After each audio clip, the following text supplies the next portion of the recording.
আমি সারাক্ষণ না খেয়ে থাকতে পারি, আমার কোনো কষ্ট হয় না। মাশাআল্লাহ, তাহলে তো হলো। এখন যখন খাও তখন কি খাও? তো এখন তারপরে ভাত খাও, তারপর আর কি খাও? তেল কোনটা খাও? তেল, সয়াবিন, তিল। ও ভাত খায় সাথে সয়াবিন তেল, সাথে মাংস। কিসের মাংস সেটা শুনি? স্যার আমি এমনিতে না খেয়ে থাকতে পারি, কিন্তু তারপরে ওয়েট লস হচ্ছে না। আমি সারাক্ষণ না খেয়ে থাকতে পারি, আমার কোনো কষ্ট হয় না। মাশাআল্লাহ, তাহলে তো হলো। এখন যখন খাও তখন কি খাও? যখন খাই খাবার, যেগুলো খাবার সেগুলোই খাই।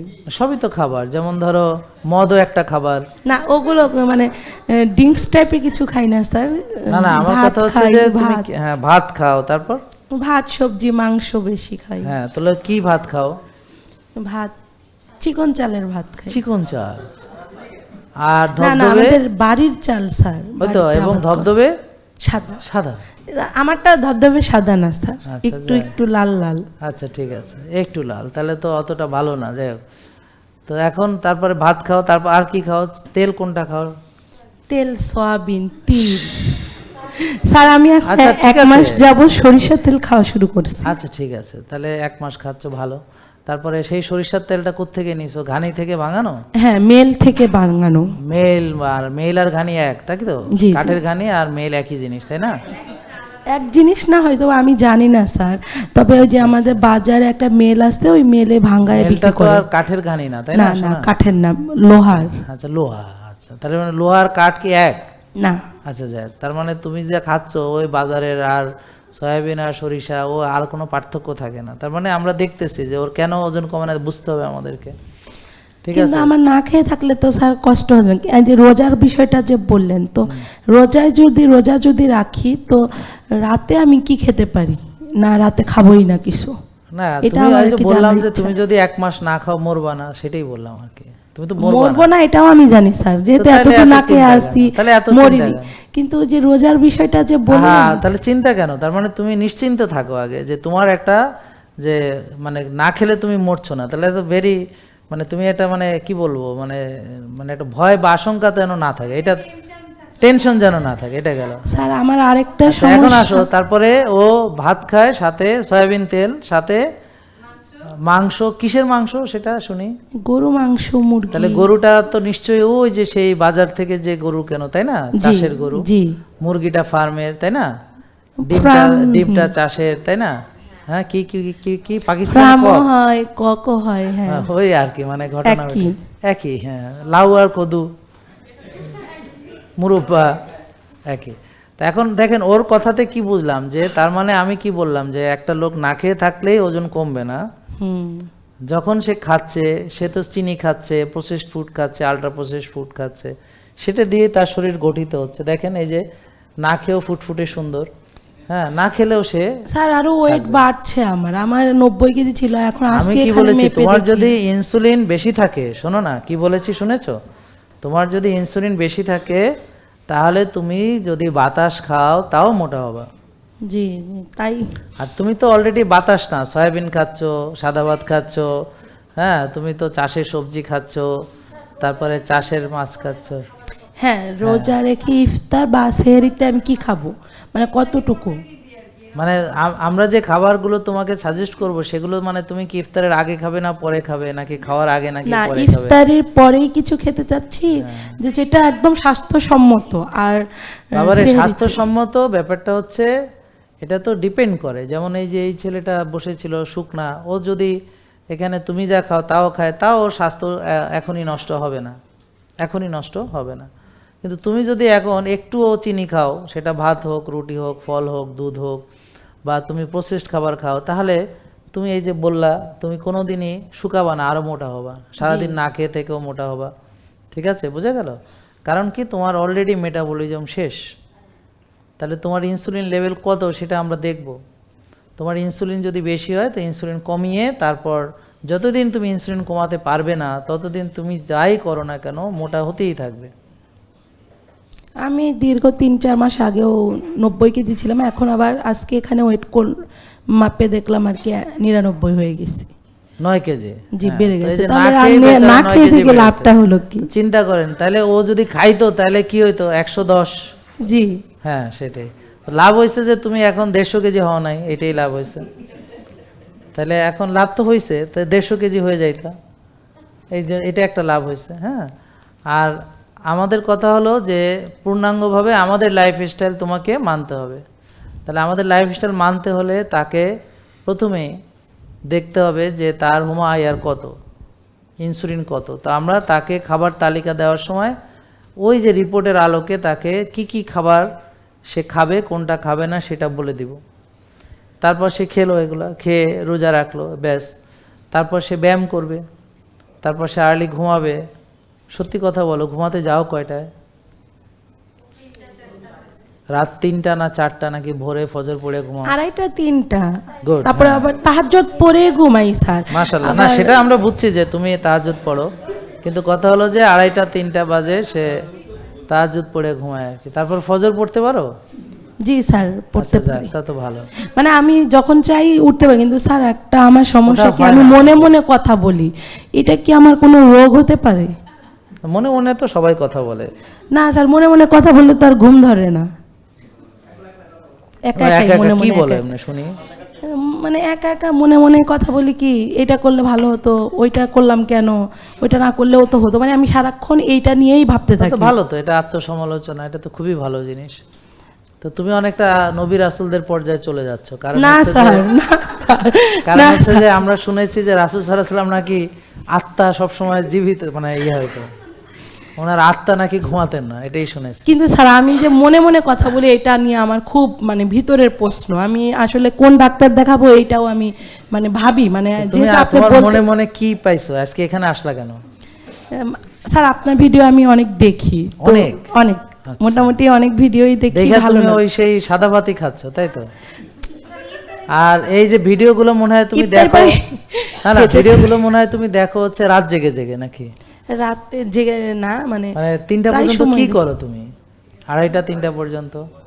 কারণ আমার ভিডিও তো আমি বারবার বলি যে early to bed early to rise good for health. তো যারা আমার দেখে, অল্প একটু দেখে, স্যার ওই সে যে তো আমার মানবে। একটাই সমস্যা যে ঘুম ধরে না, আমি মনে মনে ভাবি। আচ্ছা আচ্ছা, মানে আমার এইটাই সমস্যা স্যার, আমি দিনেও ভাবি রাতেও ভাবি, মানে ভাবনা তার মানে তুমি ঘুমাওই না? ঘুমাই স্যার। ওই যে কি বললাম যে 2:30 3টায় যদি ঘুমাই, সকালে যদি ফজরে উঠি, পরে 6টায় মেয়েকে নিয়ে স্কুলে যাই, স্কুল থেকে আইসা আবার ঘুম দেই, তার ঘুম মানে দিয়ে তুমি- আবার 1টায় উঠি। গুড, এই তো এইটাই তো আমি জানতে চাচ্ছি। তো মানে ধরো এই একটা জিনিসটাই আমি একটা জিনিস, সেটা হচ্ছে যেমন ধরো তুমি যদি আল্লাহ বলেছেন তোমাকে রাত্রে ঘুমাতে, হ্যাঁ, জি আর তুমি ঘুমাচ্ছ দিনে, তা এখন তোমার শরীরের মধ্যে কেয়ামত হবে না কেন? মানে ধরো যদি এমন হয় যে সূর্য উল্টো দিকে উঠছে, তাহলে কি হবে? পৃথিবী ধ্বংস হয়ে যাবে। তা এখন তুমি বুঝছো যে তোমার যখন ঘুমানো দরকার তুমি তখন ঘুম আসে না। আসে না কারণ তুমি অনেক দিন ধরে এই চর্চা করছো। আর তোমার রুটিন হলো এখন তুমি মেয়েকে স্কুলে দিয়ে আইসা তারপর 1টা পর্যন্ত ঘুমাবা, তোমার দিন শুরু হবে দুপুরে 1টার 1টার পরে। পর থেকে, হ্যাঁ। তাহলে তোমার দিন শেষ হবে রাত 12টা 1টার পরে। তো এখন এটা তো তোমার দীর্ঘদিনের প্র্যাকটিস, তো যে যেভাবে প্র্যাকটিস করবে সে তো সেরকমই হবে নাকি? তো এখন এই যে প্র্যাকটিসটা যদি তুমি এখন যেরকম ধরে রাখছো, তার পরিণতি তুমি ভোগ করছো। তো এখন প্র্যাকটিস চেঞ্জ করতে হবে। তো চেঞ্জ করার জন্য প্রথমে আমরা কিভাবে কোনটা চেঞ্জ করব, তো প্রথমে খাবার, ঠিক আছে, তারপর রোজা, তারপর শ্বাসের ব্যায়াম, তারপর রোদে যাওয়া, ঘাসে হাঁটা, তারপর ধীরে ধীরে তুমি আস্তে আস্তে আর্লি ঘুমাবে, এবং ধীরে ধীরে তুমি দিনের ঘুম কমায়, হ্যাঁ, দিনে খুব বেশি হলে আধা ঘন্টা 1 ঘন্টা। তো এইভাবে চলো, দেখবা যে তোমার ওই যে একটু আগে বললাম না যে একটা মানুষের ওজনের জন্যে খাওয়া একটা ফ্যাক্টর, আবার তার রাত জাগা, তারপর তার টেনশন, ওই যে মনে মনে ওর ক্ষেত্রে কথা বলা, টেনশন, দুশ্চিন্তা, হ্যাঁ, তারপর এই যে সে চেষ্টা করে ওজন শুধু বাড়ছে, এখন সে চেষ্টা করেছে অনেক নাটা খেয়ে এখন 9 কেজি বেড়েছে, তার মানে তার চেষ্টার কোনো রেজাল্ট নাই, হতাশ, লাভ নেই। লাভ নাই তার। এখন সে কি করবে? চেষ্টা ছেড়ে দিবে, দিয়ে তারপরে দেখবে যে যদি 6 বেলা খায় তাহলে কি কোথায় গিয়ে পৌঁছায়। তো তখন যখন আরও 150 কেজি হবে তখন তার আরও মন খারাপ হবে। কথা বুঝতে পারছেন?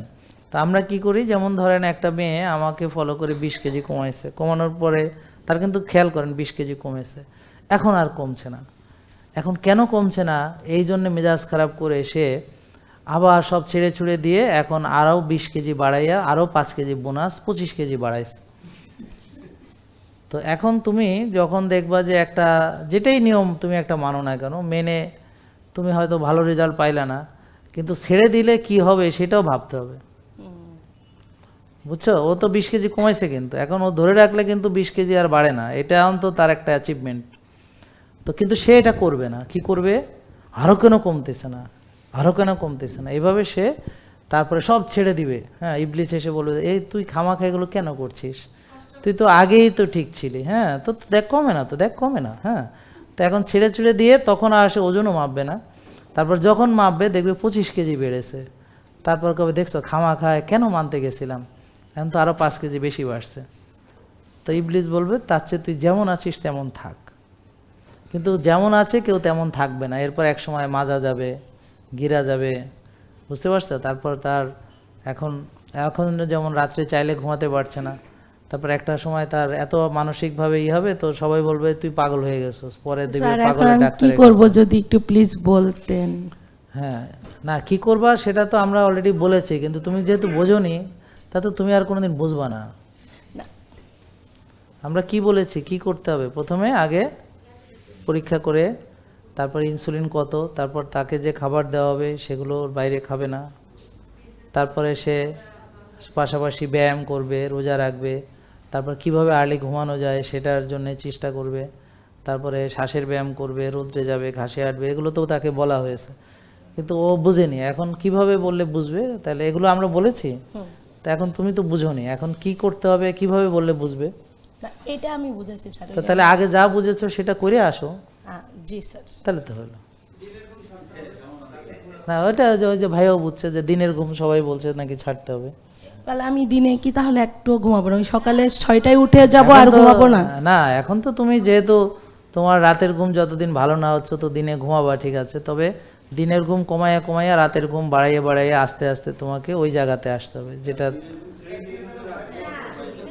না এখন ছেড়ে দিলে হবে, কিন্তু ওর ক্ষেত্রে হয়তো প্রথম দিকে সেটা কষ্ট হবে। স্যার আসলে বিষয় তা হলো আমরা কি, এই জন্যে ও যেন প্রথম দিকে সাফার না করে, এই জন্যে আমরা কি করব যে ওকে এইটা ধীরে ধীরে গ্র্যাজুয়ালি চলে আসবে।